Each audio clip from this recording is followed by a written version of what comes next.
Hi sir, happy labours day. Happy labours day. Thank you sir.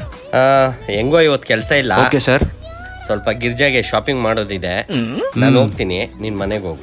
Sir ನಾನು ಬರ್ತೀನಿ sir. ನೀನ್ ಎಲ್ಲಿಗೆ? Shopping sir. ನೀನ್ ಯಾರಿಗೆ ಪರ್ಚೇಸ್ ಮಾಡ್ಬೇಕು? ಸರ್ ಅದು ಇಲ್ಲಿ ಹೇಳು. ಸರೋಜಾಗ್ ಸರ್. ಸರಿ.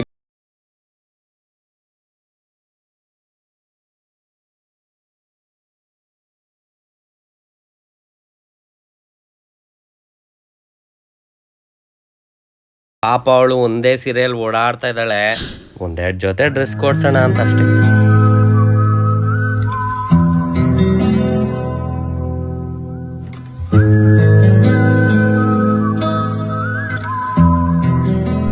ಇವೆಲ್ಲ ನಿಮ್ಗೆ ಹೆಂಗ್ ಗೊತ್ತು ಸರ್?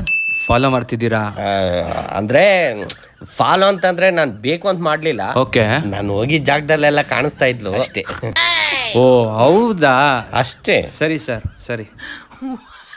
ದಯವಿಟ್ಟು ಸರ್. ಹೌದು, ನೀನೇನ್ ಸಡನ್ ಆಗಿ ಸರೋಜ ಗಿಫ್ಟ್? ಸರ್ ಇವತ್ತು ಲೇಬರ್ಸ್ ಡೇ ಅಲ್ಲ, ಸೊ ಅದಕ್ಕೇನಾದ್ರೂ ಕೊಡೋಣ ಅಂತ ಅಷ್ಟೇ. Wow, okay okay okay okay sir. Sir, ಚೆನ್ನಾಗಿರೋ ಡ್ರೆಸ್ಸಸ್ ತೋರಿಸಿ. ಸರ್ ಗಿರ್ಜಾಗ ಸರೋಜಾಗ? ಸರ್ ಗೊತ್ತು ಸರ್, ನಿಮ್ ಲವರ್ ಗಿರ್ಜಾ, ಇವ್ರ ಲವರ್ ಸರೋಜಾ. ಗೊತ್ತಾ ಸರ್? ಹ್ಞೂ ಸರ್. ಸರ್ ನೀವು ಚೆನ್ನಾಗಿರೋ ಡ್ರೆಸ್ಸಸ್ ತೋರಿಸಿ ಸರ್. ಸೂಪರ್ ಆಗಿರೋ ತೋರಿಸ್ತೀನಿ ಸರ್. ಸರ್ ನೋಡಿ ಸರ್, ಯಾವ ಡ್ರೆಸ್ ತೊಗೊಳಪ್ಪ. ದಯವಿಟ್ಟು ಇದು ಸರೋಜಾಗಿ ಚೆನ್ನಾಗಿರುತ್ತಲ್ಲ? ಚೆನ್ನಾಗಿದೆ ಸರ್. ಸರ್ ಈ ಡ್ರೆಸ್ ನೋಡಿ, ಗಿರ್ಜಾಗ್ ಚೆನ್ನಾಗಿದೆ. ಅಲ್ಲ ಸರ್ ನಿಮ್ ಗರ್ಲ್ ಫ್ರೆಂಡ್ ಗಿರಿಜಾ ಅಲ್ವಾ? ಹೌದು.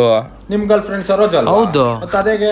ಹೆಂಗೆ ಅಂದ್ರೆ ನಾನ್ ಡೈರೆಕ್ಟ್ ಆಗಿ ತಗೊಂಡೋಗಿ ಗಿರ್ಜಾ ಕೊಡಕ್ಕಾಗಲ್ಲ, ಅವ್ನ್ ಡೈರೆಕ್ಟ್ ಆಗಿ ತಗೊಂಡೋಗಿ ಸರೋಜಾ ಕೊಡಕ್ಕಾಗಲ್ಲ. ಸೊ ಹೆಂಗಿದ್ರು ಎಕ್ಸ್ಚೇಂಜ್ ಮಾಡ್ಕೊಂಡೇ ಕೊಡ್ಬೇಕು. ಹಾಗಾಗಿ ನನಗ್ ಬೇಕಾಗಿರೋದು ಅವ್ನ್ ಸೆಲೆಕ್ಟ್ ಮಾಡ್ತಾನೆ, ಅವ್ನಿಗೆ ಬೇಕಾಗಿರೋದು ನಾನ್ ಸೆಲೆಕ್ಟ್ ಮಾಡ್ತೇನೆ. ಸರ್ ಯಾವ್ದೋ ಒಂದು ತೊಗೊಳ್ಳಿ ಸರ್, ತಗೊಂಡೋಗಿ ಸರ್ ನೀವು.